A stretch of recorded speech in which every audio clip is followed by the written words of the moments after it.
이 스마스라는 게 여기는 되게 딱딱하고 튼튼한데 앞으로 가면 갈수록 약하거든요. 그거 들다가 잘 찢어져요. 안녕하세요. 거상 간병수지 성형외과 정분이 간병수입니다. 오늘은 안면 거상술의 수술 방법에 대해서 설명드리려고 하는데 조금 어려운 내용일 수도 있는데 이것만 알면은 이제 방법에 대해서 다 이해할 수 있기 때문에 이것만 딱 집중해서 들어보면 크게 도움이 될 것 같아요.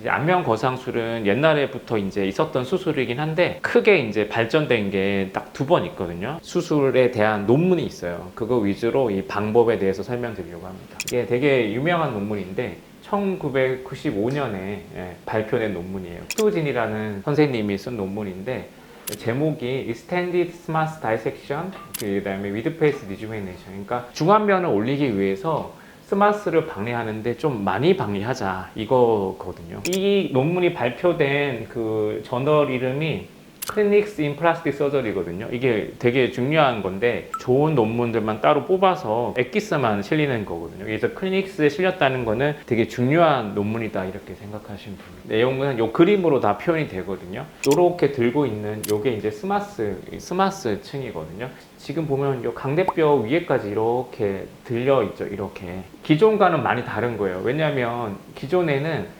스마스를 강대뼈가 있다고 하면은 요 아래에서 요만큼 이렇게 잘라서 했거든요. 스투진 선생님은 이거를 좀 요 밑에도 좀 길어지고 위에도 이렇게 좀 확장이 돼 있어요. 그래서 팔자가 많이 올라가요. 그 전에 안면 거상술은 요쪽에만 많이 올라가고 팔자가 한계가 있었는데 요 방법을 하면 요 팔자도 꽤 많이 올라가게 됩니다. 그래서 원래는 이분은 익스텐드 스마스 다이섹션이라고 했는데 피부 들고 스마스 들고 이게 듀얼 플랜이라고 하기도 하고 위에까지 당긴다 그래서 하이스마스라고 하기도 합니다. 근데 그렇게 하다가 이제 달라진 게 여기도 보면 클리닉스죠. 이 2018년 아까 그게 1995년 클리닉스고 2018년에 클리닉스라는 또 거기에 발표된 건데 보면 자크노라는 그 선생님이 썼죠. 딥플레인을 할 거다. 이게 새로운 개념인데 이제 이 논문 이후로는 이제 사람들이 나 딥플레인 이런 말을 쓰기 시작한 거죠. 스마스가 엄청 세게 딱딱하게 이렇게 귀 앞에는 이게 붙어 있거든요. 수진 선생님은 어떻게 했어요? 이게 여기부터 들어갔죠. 이 스마스가 되게 명확한 걸 들어서 이렇게 쭉 갔는데 자크노 씨는 바로 일로 들어간 거예요. 거기 스마스 딱딱하게 붙어 있고 거기는 어차피 처지지도 않아. 근데 사람들이 여기서부터 처지니까 나는 바로 여기서 스마스로 들어갈 거야. 여기서 바로 들어가니까 피부랑 스마스랑 같이 붙어 있고 그냥 깊게 들어가요.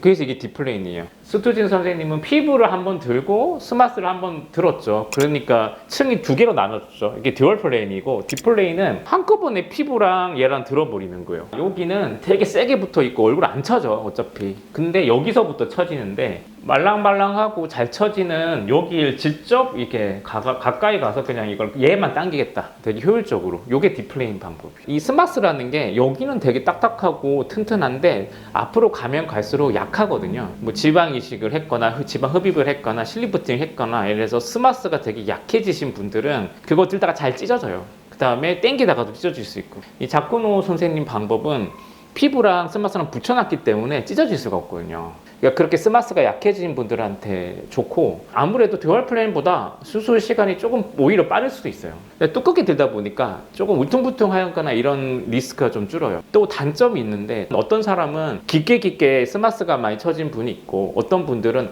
스마스는 별로 안 쳐졌는데 피부가 엄청 남아 돌아서 잔주름이 많고 피부가 확 쳐진 분도 있죠. 근데 듀얼 플레이는 그거에 따라서 조금 피부를 많이 자를 수도 있고 스마스를 많이 자를 수도 있고 조절이 되는데 딥플레이는 한꺼번에 한다 그랬죠. 오히려 이제 듀얼 플레이는 더 세심하게 할 수 있죠. 근데 중요한 거는 다른 수술은 잘못된 거야. 그러니까 지금 안면 거상술은 이 두 가지 수술 방법은 옳은 수술이에요. 그리고 두 가지가 많이 결합되고 있어요. 요즘에 이렇게 듀얼 딥플레인이라 그래서 서로 장점만 좀 따가지고 하기도 하는데 이 수술이 뭐가 좋다 뭐가 나쁘다는 아니에요. 보통은 하나를 하는 선생님들은 둘 다 할 수 있는 경우가 많고 이게 아닌 거는 사실 지금은 문제가 있어요. 왜냐하면 이제 옛날 수술 방법인 거죠. 그래서 효과를 최우선으로 하려면 듀얼 플레인이나 딥플레인 중에 선택해야 된다 이렇게 생각하시면 좋을 것 같아요. 끊어지거나 찢어질 수도 있다고 하는데 그때 부작용 같은 게 있을까요? 근데 사실 이게 이제 경험이 많은 의사들은 이제 그런 경우에 이제 지방을 좀 붙여서 들거든요. 잘 세이브할 수 있는데 그걸 뭐 듀얼 디플레인이라고도 해요. 조금씩 찢어지는 거 수술 중에 꼬매면서 하면 크게 문제는 없어요. 듀얼 플레인, 디플레인 이것저것 다 해본 원장님이 그거를 뭐 쫙 찢어지게 드는 경우는 거의 없으니까 너무 그렇게 걱정 안 해도 됩니다. 네. 스마스층이 얇은지 두꺼운지는 여러 가지. 아, 맞아요. 그게 이제 보통 피부가 얇은 분들은 이제 스마스가 얇은 경우도 많고 지방 이식이나 흡입을 해서 이렇게 왔다 갔다 하는 경우 실리프팅을 많이 해서 손상을 입었을 것 같은 경우 그런 경우에는 이제 스마스가 좀 얇아지거나 손상이 이제 가능성이 많기 때문에 좀 조심해야겠죠. 네. 오늘은 이제 안면 거상술의 이제 방법에 대해서 설명드렸는데 다음번에는 이제 많이 궁금해하는 안면 거상술의 이제 부작용과 대처법에 대해서 설명드리는 시간을 갖도록 하겠습니다. 지금까지 거상 간병수지 간병수였습니다. 감사합니다.